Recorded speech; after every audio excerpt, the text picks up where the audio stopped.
But without further ado, we are going to get into the predicted lineup for Saturday's game.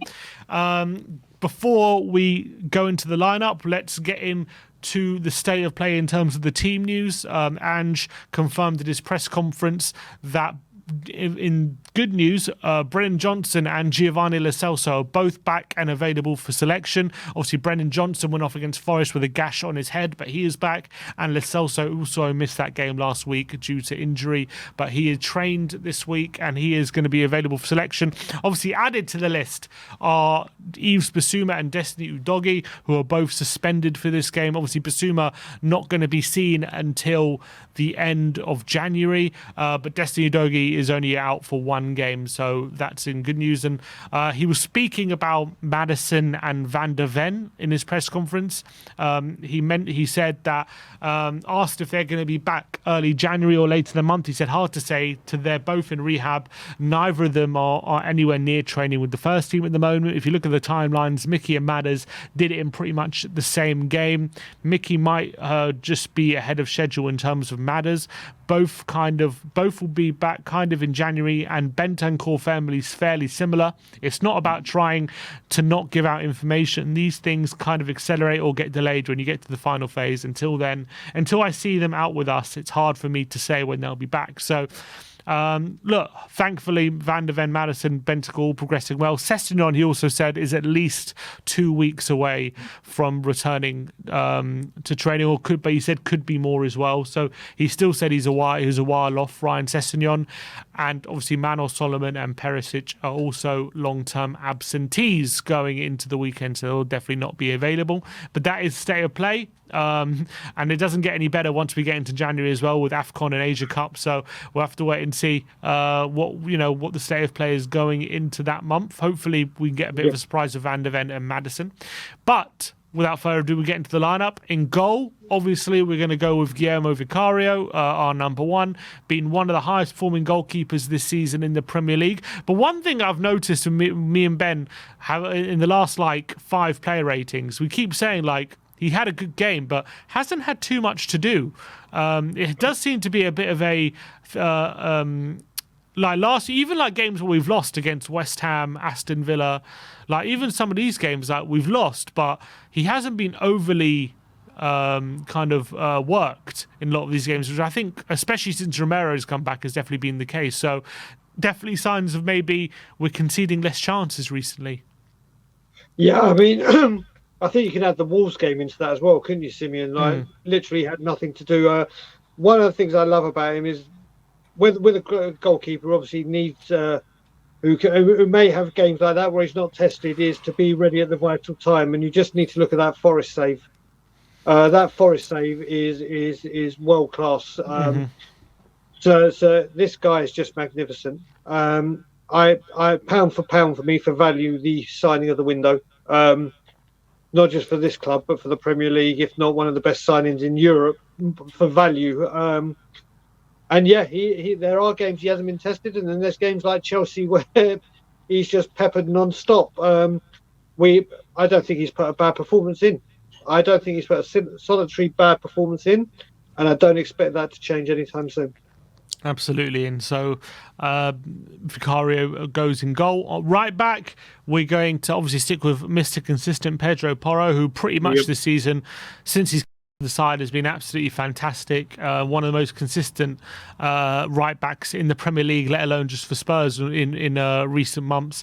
And he's really just putting in performance after performance that has been astonishing. And I think his quality on the ball, I mean, I know that we know he's great when it comes in his offensive play, but I just don't know if he still now gets the credit he deserves in terms of how great he is at build-up play, finding those clever passes when we're building up from the back, and he just has such great quality, doesn't he?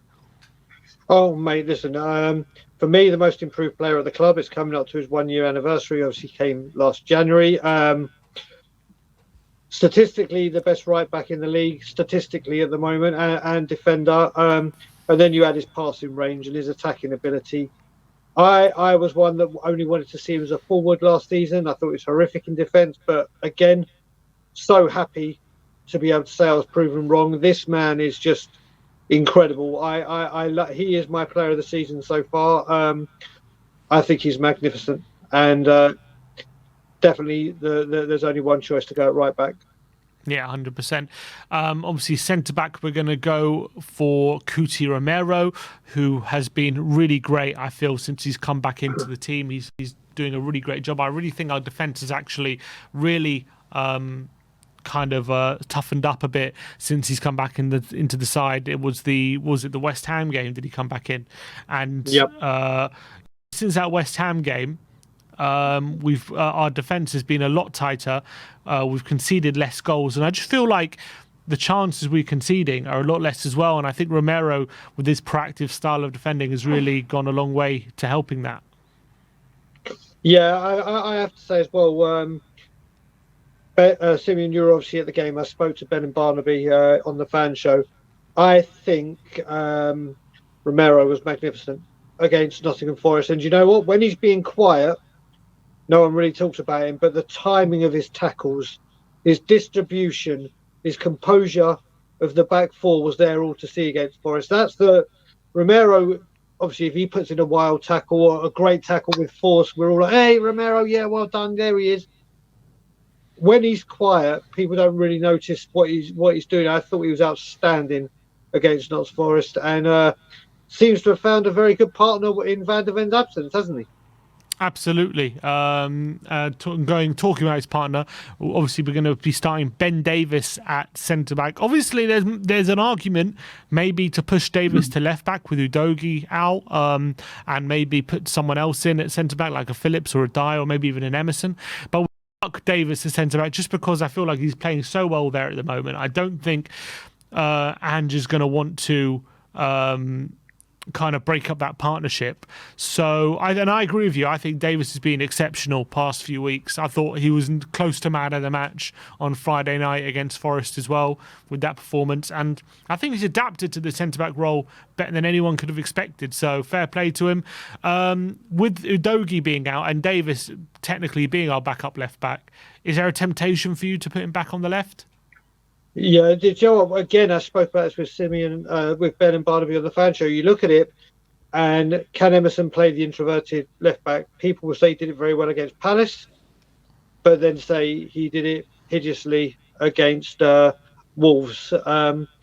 It's a real tough one. I think, but you know what? Ben Davies, I think, deserves a huge, colossal amount of credit. He's one of the players that obviously get tarnished with he's not good enough, he's not where we need. And to some extent, he might not be what we need first team wise, but whenever he comes in, he'll do a job. We played him at left back to begin with, left centre back of a 3. Now he's playing the centre back of a 2. And next to Romero, he's looked great. He's looked great. Don't get me wrong, as soon as Van der Ven's fit, bang in you go, he's gone. I'm torn between is splitting that partnership with him and Romero so vital, or is it more important to get Ben Davies being that introverted left back? Because if you look at it against Newcastle and at times at Forest, Ben Davies is having a lot of time with the ball and running forward with it, and that's from centre back. So I'd rather see him as centre back, but I think Emerson and Davies could possibly change throughout the game. But I would start Davies in the centre. Okay, I agree. I think there's so much kind of shifting already with Van der Ven out and Udogie out. Like, we've got something solid in Romero and Davies. I just wouldn't want to split that up for the sake of just having him at left back. So left back, we have gone for Emerson Royale on the left. Obviously, as you say, against Palace, did all right there in that position. I remember when he came on against Chelsea, he played there for a bit as well, did okay. Yep. But he did play there against Wolves and was atrocious.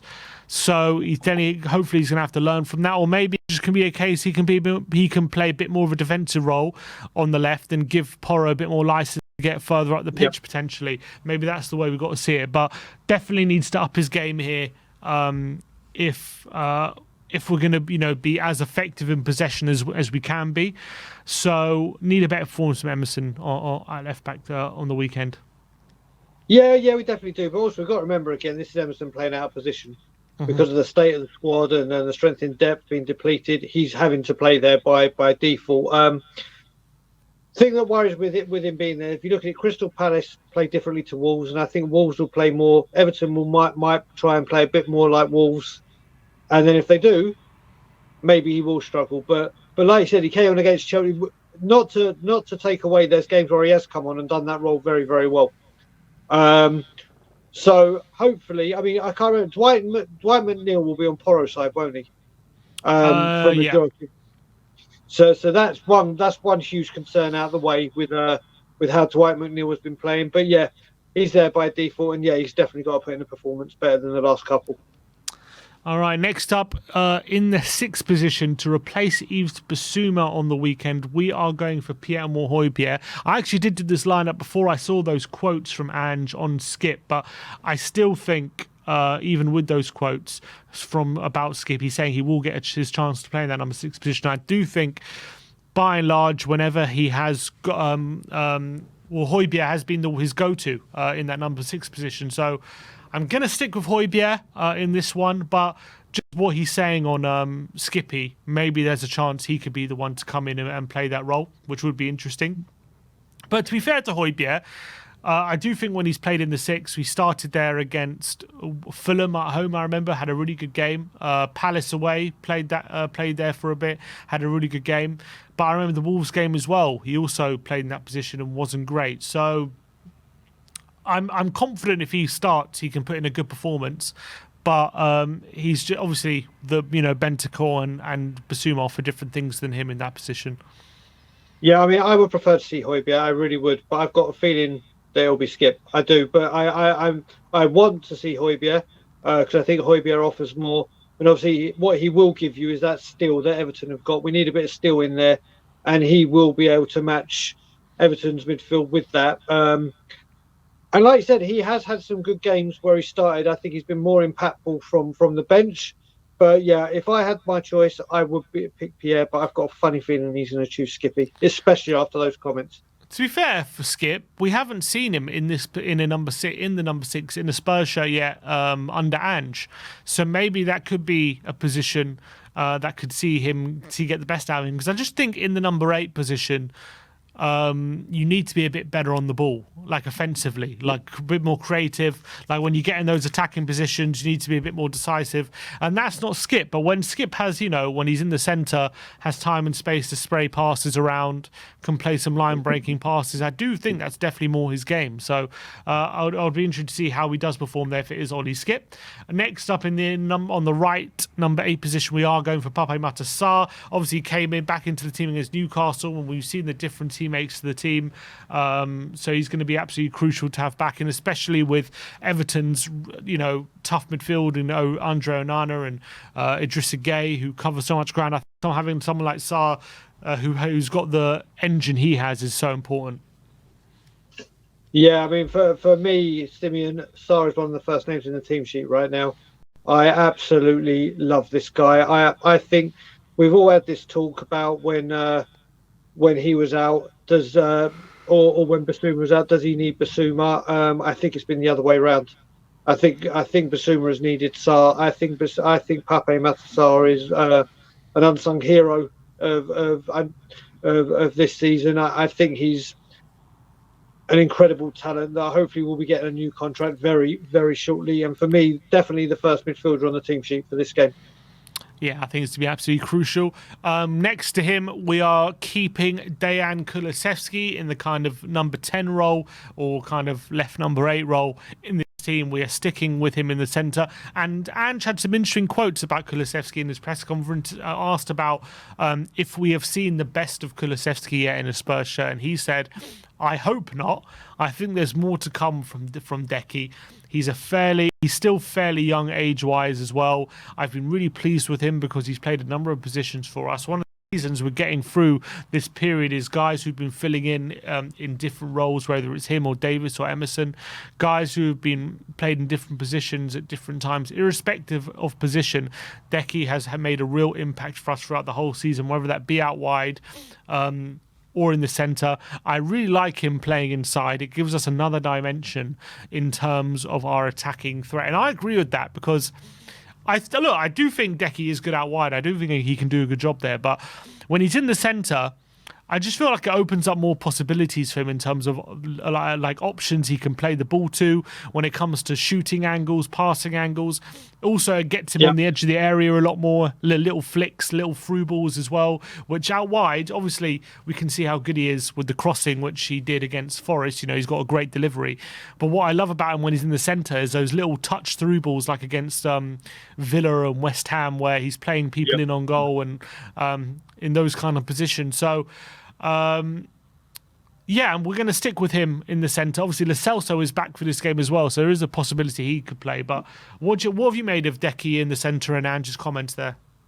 Well, Simon, as you remember, when I was in the studio with you at the start of the season and we did watch-alongs together, I was quite critical of Kulusevski, but only for what he was doing on the right, and mainly because of his output, as in his assists and goal contributions, not his work rate, not his application, and just him being so predictable when being out there. And it's because of a different way of style we're playing with Ange, and Ange may have asked him to do something different. But I have loved seeing him in the centre. I think, like you said, he kind of hovers around the pitch, doesn't he? You do see him going to the right, but it's kind of like a free roll he's got where he's kind of picking pockets and finding space. And like I said, these little intricate through balls and passes and flick, I think he's having a huge impact on games there. And I think this is where we've got to try and keep him. I think he's been so effective, and I think having Gio injured again as he was has just highlighted how good he can be in this position. I much prefer him here to on the right wing, and long may it continue we see him there, because I think he will have a big impact. Yeah, I completely agree, and I think with his skill set as well, I just think centrally, from what I'm seeing from him in the centre, like his upper body strength, he doesn't have to rely on his pace as well to get away from people. You can rely on his strength and trickery to do that, which he does which he does a good job on the right hand side. And I think another consequence of having him in the centre is it gets the best out of the next guy we're going to talk about, and that is Brennan Johnson on the right-hand side. Yeah. And I think that's probably the best consequence of having Decky in the centre, is it allows Johnson to be in his more favoured side. He just looks so much more confident and comfortable on that side when he takes people on, and I think when he's on that side, he kind of scares the life out of fullbacks, whereas when he's on the other side and he's cutting inside, he's a bit more easier to deal with. And I think when he's running in behind, getting to the byline, getting pullbacks in, staying wide, it just makes Johnson a lot more dangerous. He looks a lot happier and more comfortable there. Obviously, we're going for Johnson on the right, but what have you thought of his recent performances on that side? So for me, what I will say is it's amazing. Richarlison coming into form and being put in the centre has allowed Son to go back out on the left and be as clinical, and the form. It's allowed Kulusevski to come inside, and most importantly, Brennan Johnson to go on the side we bought him to play on, or where he was so good for Forest. There are a lot of people where Brennan Johnson still is kind of splitting opinions on his performances or his price fee. And I've simply been saying, if you look at it, he came on the last day of the window, so he didn't have Ange pre-season. He didn't get to Ange's fitness levels, didn't know Ange's style of play. Then he started, then he had an injury. Then he's playing on the left, and now he's playing on the right. I think against Newcastle, he was great. I really do. I thought, apart from not being able to score, he needs to work a little bit on his decision-making and final ball. But with Porro on the right as well, I think that right side terrifies anyone. And I think it's brilliant that we see Brennan Johnson there. We know how much pace he's got to burn. He's also worked on his tracking back, which is one of the things that people were worried about. I think seeing him, like you said, seeing Kulusevski there brings the best out in Kulusevski, but also lets Johnson do what he does on the right. And I think seeing him back there, he's going to have a big say on tomorrow's game. Yeah, and it's almost a bit like a breath of fresh air seeing a right winger on the right again. It feels like it's been years since wingers used to do that. Get to the byline, just take people on, have a go. It reminds me like a bit of old school Aaron Lennon, how he used to play that role. And it's really nice to see. On the up front, we're going to stick with Rishi in the number 9 position. Obviously, 3 goals in 2 games, coming up against his old club as well this weekend in Everton. So a big more reason for him to get up for this game. I've been really happy with Rishi past couple of games. I think he's looked a lot better, looked a lot freer in his movement. His goals have been well taken as well. So I'm excited if he can carry on his good form. I'm with you. I mean, Sim, you brainwashed me, remember, into to the Richarlison signing, and I'm so happy for him. So happy to see him finally at least getting a run where he wants to play. He seems like injury wise, he seems clear of it. Hopefully, and we spoke yesterday about Jan Vertonghen and mental health. Hopefully, what he's going through or went through, he's got the help and either is still uh, getting assistance with that or has finished and is in a better place. Now's his time, isn't it? Now's his time. We know that Sonny will be gone in January, so having him have this run and getting the goals.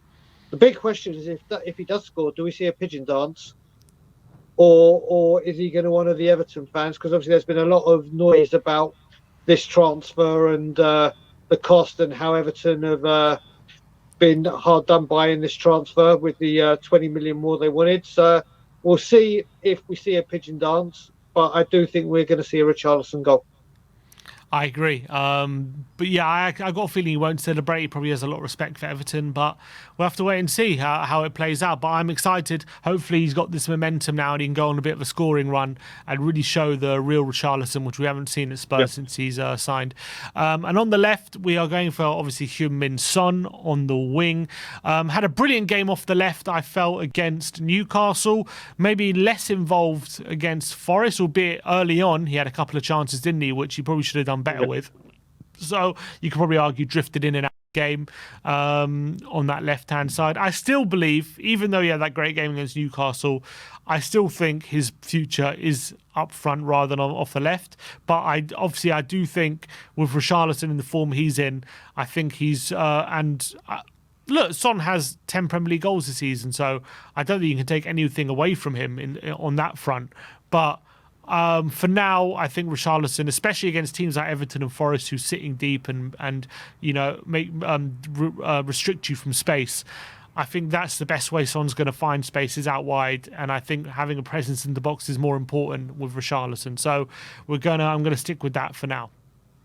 Yeah, I mean, with me, with Heung-min Son, I think he tore Trippier apart, didn't he? He was not having the best of form at the moment in Newcastle, but I'm not saying that because Trippier was so bad. I think Son was just so up for it and just literally took him on early, knew he had the beating of him.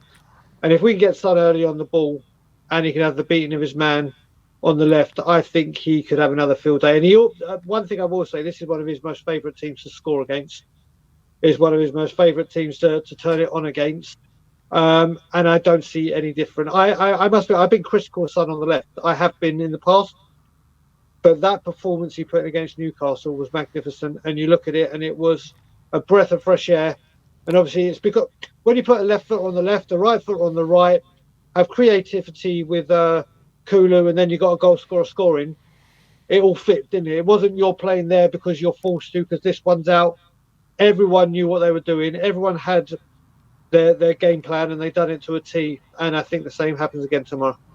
Yeah, absolutely agree. So let's run through that predicted line again one more time for you. We've got Vicario in goal, Porro, Romero, Davis and Emerson along the back line, Højbjerg, Sarr and Kulusevski in the midfield with Johnson, Son and Richarlison. So that is your predicted lineup for the game against Everton on the weekend.